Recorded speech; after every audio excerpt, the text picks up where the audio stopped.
My favorite house rule is when you're playing a game at your house and you go outside and bash your trash can, and then you get a die that only has 20s on it. So you're welcome.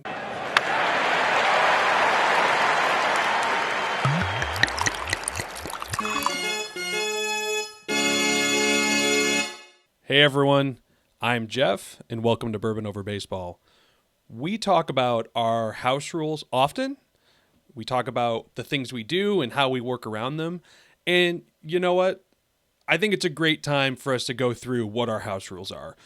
Put them in video, put them on paper, and again, maybe you pick up one of them. Maybe you take them all. Maybe you start incorporating different things based on them. Like that's the beauty of Showdown. So let's go through them. I'm just going to jump right into this. I'm not going to talk for 30 minutes before I even show the first rule.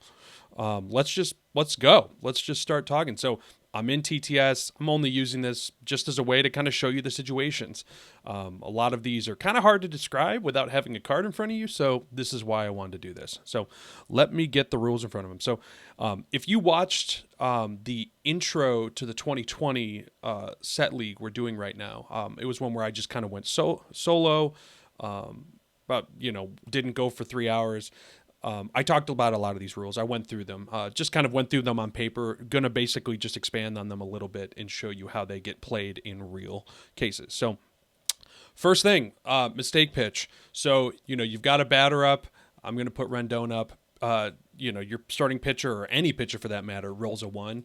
You get the 24-sided die. So, I think it's a great rule. I've pretty much exclusively played with it since I got back into Showdown a few years ago, and it definitely turns the tables a little bit in the batter's favor. It makes you look at on-base sixes a little bit different, but at the end of the day, it's fun. It's really fun. It's super fun. I don't unless you want to have less scoring, like it's basically the Showdown equivalent of a juiced ball, which we had in real life. So, one thing I felt strongly about was the mistake pitch definitely put it in the batter's favor.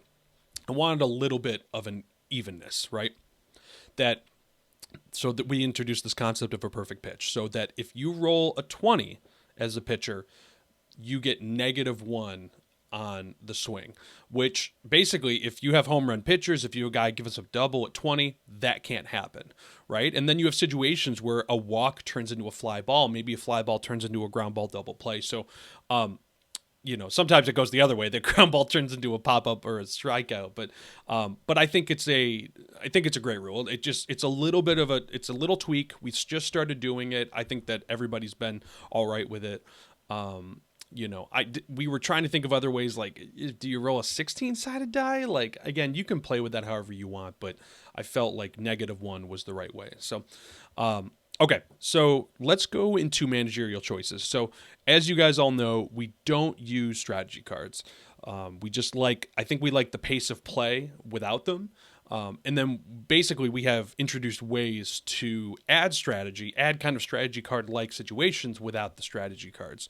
So managerial choices, you have 5 of those. And if you go on TTS, and I'll just show you what those are, we have these trackers here at the bottom. So stolen base attempt is one, sacrifice bunt is another, and intentional walk's another. So stolen base is simple, right? You have a guy on first, you're stealing second, and you just do their speed against the catcher, and that's it. So, Rendon here is a 15.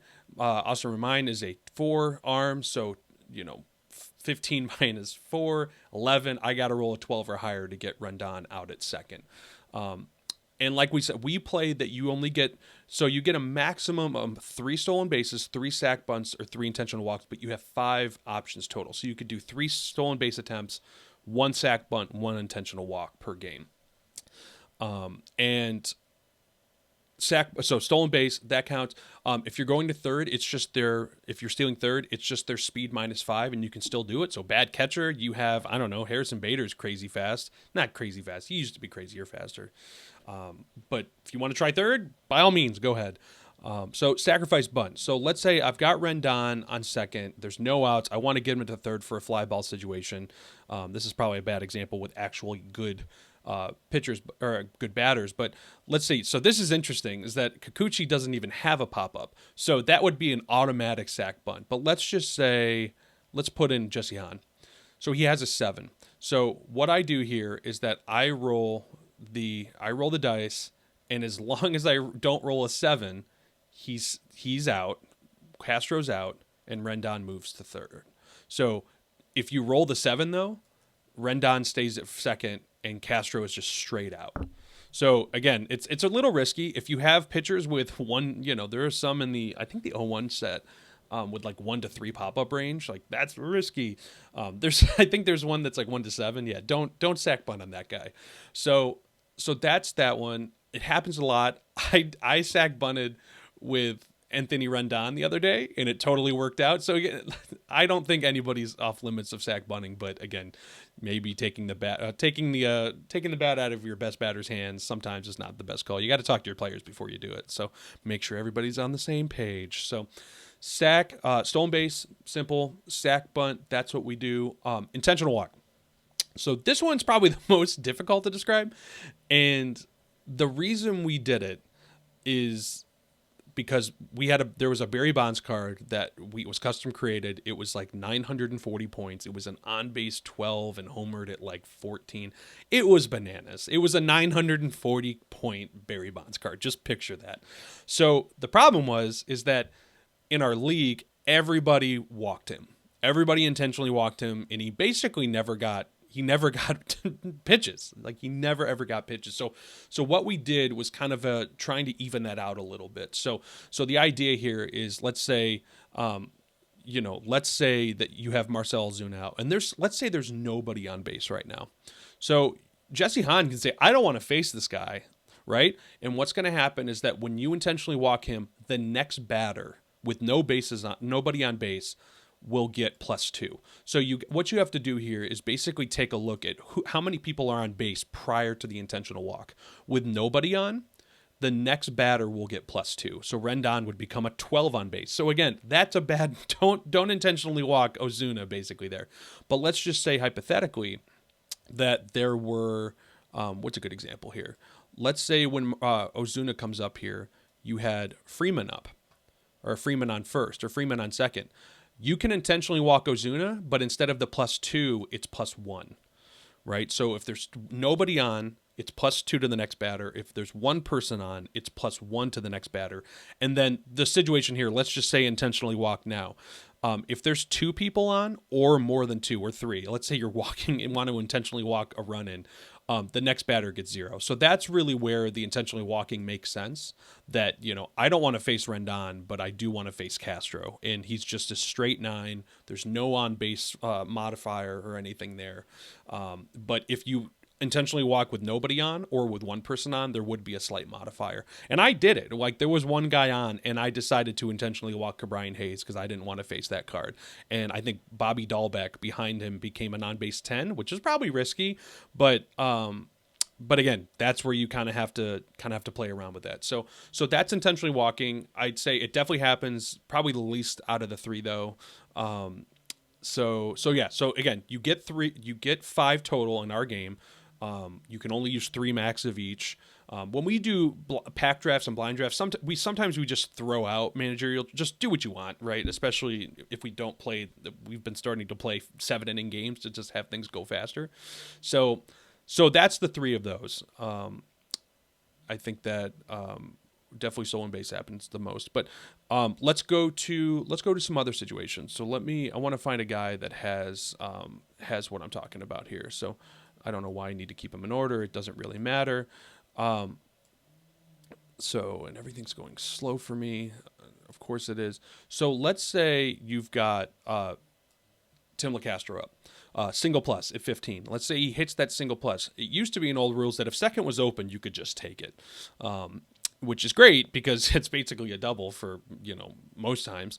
But what we decide to do, and this is also a way to kind of get more stats, is that basically you get the single, it's a straight single, but then you have an opportunity to steal second with the +3 to your speed. So in this case, LeCastro hits a single plus, he becomes a 23 speed, and then you can steal against that. So if I was playing against Austin Romine, all of a sudden, 23 minus 4, you got to roll a 20 to get him. I mean, he's probably going to get it. I would say most guys who have single pluses and seconds open will steal, and most of them do get it. So, and then LeCastro in this case gets a single and the stolen base. Big thing to note there: a single plus stolen base attempt does not count towards your manager options. So a stolen base attempt, and that's actually one thing I should mention before. You use a managerial choice on a stolen base attempt, not a successful stolen base. So if you try to steal 3 bases and you're unsuccessful in all of them, you used your stolen base attempts. But the single plus does not count towards that tally. So just keep that in mind. So let's keep moving. Starters tiring. So again, the tiring rules for pitchers is, again, it's just so kind of tough to write out. It's one of those things that when you're playing, it makes total sense. But when you're actually writing it out on a rule sheet, it's like, does this make any sense? So let's look at Yusei Kikuchi. So Control 2, IP5, simple showdown rules. If you go beyond your IP, your control goes down by 1, right? The simplest level. So if let's say Yusei went 5 innings, totally okay, no runs. I go into the 6th, becomes a control 1. Go into the 7th, becomes a control 0. So that IP, though, can get docked. So what we do is that if a starting pitcher gives up 4 runs, they get docked an IP. So they go down 1 IP. So he would become, let's say in the first inning, he gives up 4 runs immediately. He immediately becomes an IP4. And then for starters, that marker is at 4 runs, and then subsequent 2 runs, 2 runs, 2 runs. So 4 runs, 6 run, 8 run, 10 runs, and so on. That's the points where a starter keeps losing their IP. So again, if Yusei gives up 6 runs in that first inning, he's all immediately an IP3. And let's say that 6-run example does happen, he's an IP3. His control would go down if you get beyond that IP3. So if we get into an IP4 situation, he gave up 6 runs already, he's down to a control 1. So that one's pretty simple. You really just got to keep track of what is their IP at a given moment, and then just subtract that from whatever their control would be. So let's say, so starters I think makes sense. So again, 4 runs, 6 runs, 8 runs, 10 runs. Keep that in mind. And then let's go to reliever tiring. So this one is a little tougher, or not, I shouldn't say tougher. Basically, Jesse Kahn, crazy good, but he's an IP1. Relievers tire differently. So if you go beyond your IP, even by basically each inning you go beyond your IP, you go down a control point. You don't get the luxury of the 4-run, 2-run, 2-run thing with the starters. Relievers is 1 run, like 1 IP over, you go down a control point, or you lose that. Yeah, you lose that IP. So, if you give up a run, single run as a reliever, you're immediately down an IP point. So that's the thing. So I could put Jesse Hahn, crazy good. He gives up a home run first thing, and he's immediately down to a control 5 because he's already an IP1, right?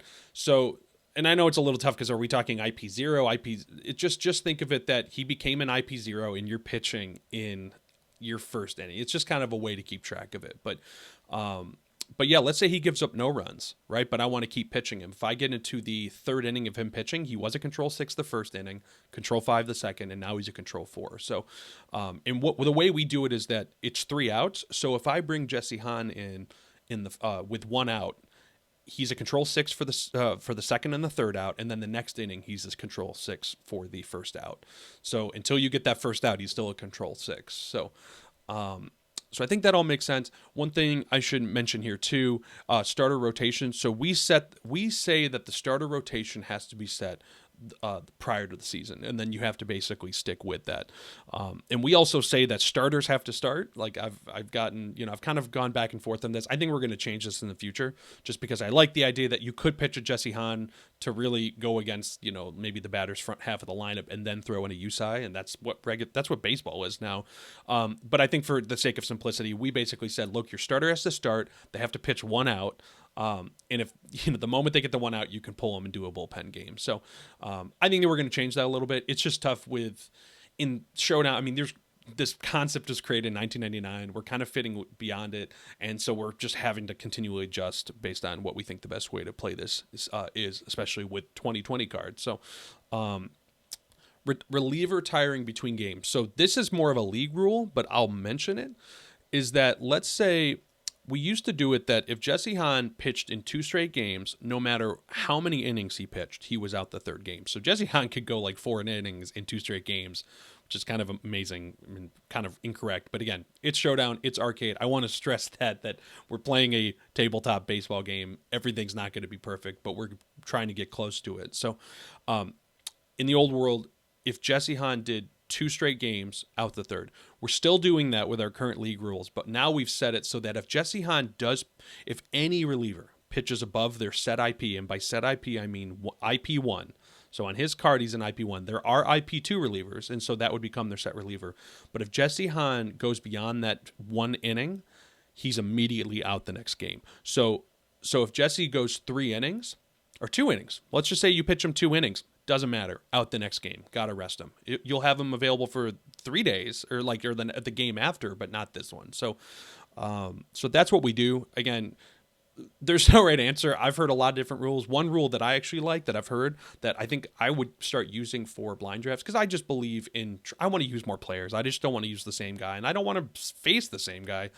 I like in blind draft situations that your control goes down by 2 points every inning you go beyond. So Jesse Hahn in his second inning would become a control 4. And it kind of, again, it forces you to think, man, is he still my best reliever? Like maybe he is, maybe he's not. So okay, moving forward, I'm kind of running through this because I want this to be a good tool for you guys to use.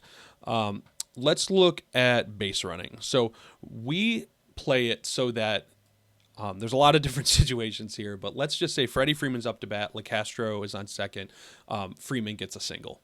So we set it so that going home on a single from second, you get +5 for 2 outs. You will always get +5 for 2 outs. I don't care where you're running from. If there's a hit, you're getting plus, except for you're not getting +5 to second or +5.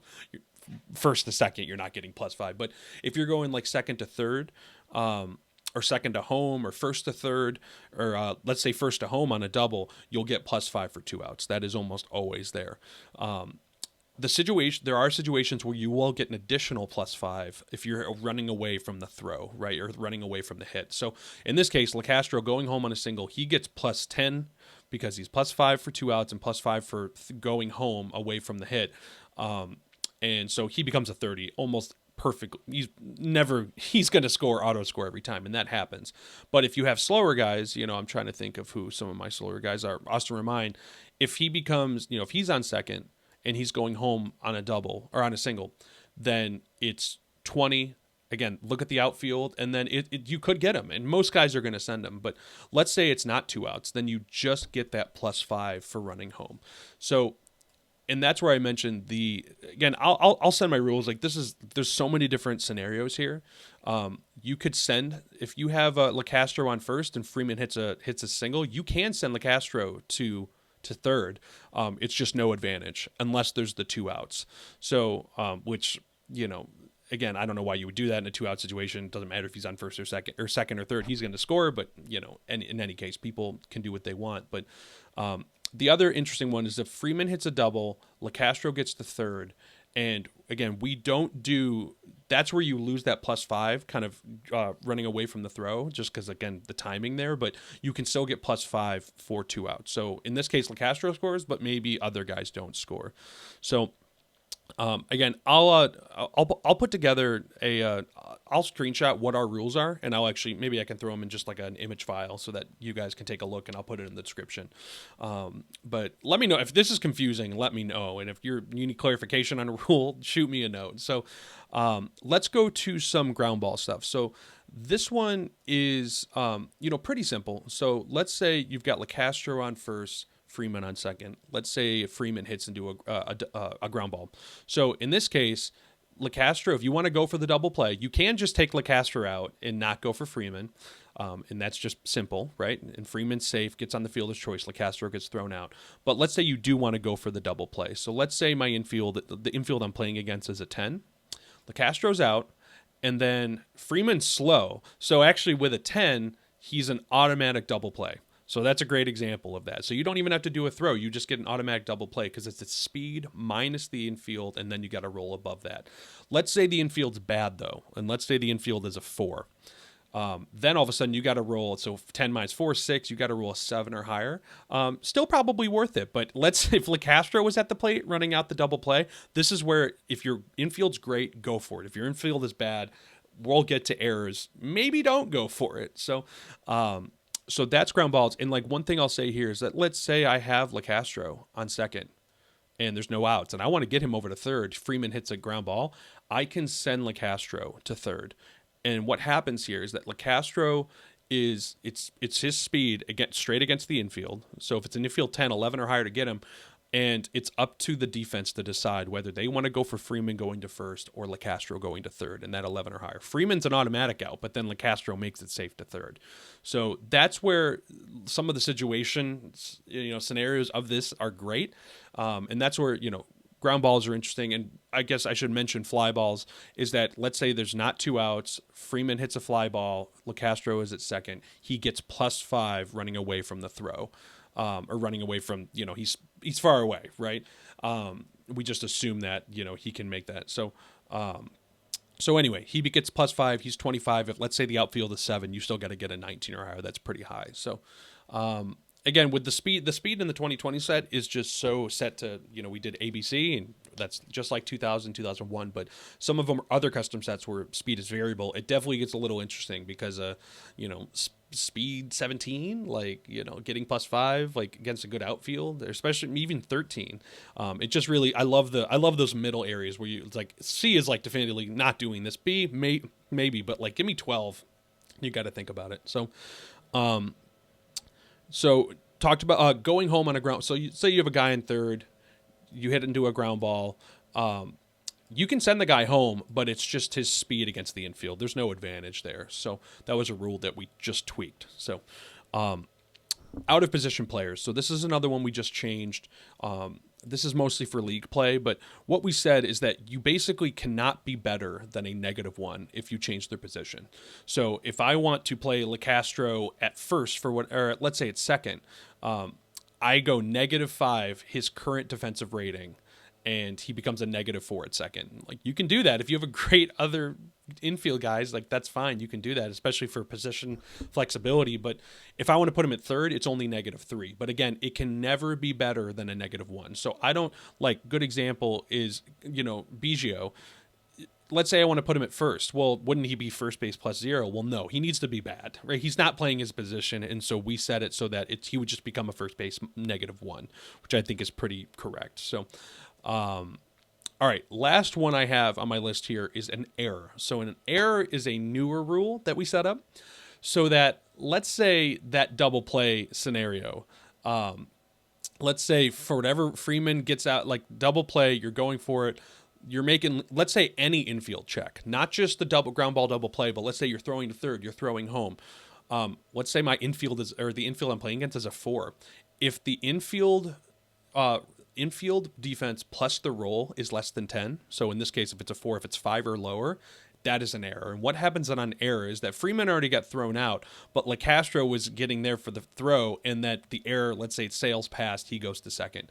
And let's just say situationally that Ozuna was over there on third, for the ground ball double play. Well, guess what? On the error, he advances, Ozuna scores.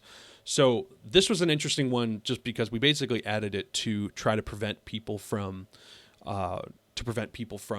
punting entirely on infield defense, which I get. Basically, you still, if you have a bad defense, just don't go for, you can't make throws, right? Because you could err if you're a 2 or something, which has happened. But the same thing could happen for the outfield. So instead of it being a lower than 10, if your infield is a 0, if the roll plus your defense is less than 5, then that's an outfield error as well. And again, everybody just imagine a throw to the plate, just going not close to it at all, then everybody advances. Imagine it just going by. So that's a new rule. I think we all like that rule. We've all kind of played that. But yeah, that's really, those are our house rules. And it seems like a lot, and I can assure you that it's not really. Once you get playing and everybody gets in a zone, the game is moving. And, again, the messy situations rarely come up. And when they do, it's pretty clear cut that, oh, you can go for this guy, you can send it to third. I'm going to go for first. It's really quick. But I guess more than anything, I just wanted to put this in video form, shoot it out there, just something quick that people could reference to see how we're doing it. Is the way we're doing it the absolute perfect way? No, like everybody has their own house rules. I feel strongly about that. But I've heard of people just picking up one of our rules, which is great. We started doing, we heard some different sack bunt rules. Potentially if you roll a 20 on a sack bunt, you get an infield single, things like that. So I think that this is going to be continually tweaked. I don't think it's ever going to be done, but I think that this is what we're going forward with right now. And we're eventually going to be putting out some more of these, just kind of how we play things. Like one of the most fun things we do is how to blind draft, how to pack draft. We've been doing so many of those on TTS, and I think those are just a freaking blast. So I'm going to get some of our boys on here just to talk through, the process of that, how we do it. But yeah, there we go. That's our house rules. Love them or hate them. Tell us if you hate them. Tell us if you love them. If you're confused by something, or if you have a question, just put something in comment. Go on Twitter, shoot me a tweet. Happy to answer those. I think we've captured most scenarios, but again, you can always add stuff in. Just do what feels right, and if it feels right, just roll with it or test it out. Like we do that all the time during our weekend tournaments, our little blind drafts. Is just test out new rules. So anyway, enjoy everybody. Thanks for listening. We'll see you next time. All right.